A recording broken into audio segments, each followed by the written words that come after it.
How to connect or pair Bluetooth on Samsung Galaxy S26 Ultra.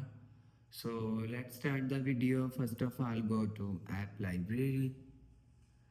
Now here, so click on settings app. Now in setting, and you will see first option is connections. So click on connections.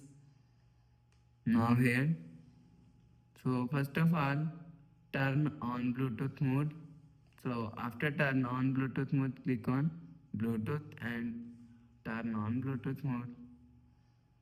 So after turn on Bluetooth mode, your devices is showing here. So if you want to connect and pair the Bluetooth device, so click on device and after click on this device. So few seconds later showing you pair, so you will click on pair. So after click on pair, you will see your Bluetooth is connected.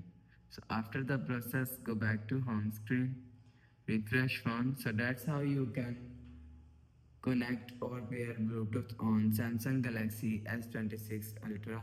So if you like the video, please subscribe. Thanks for watching.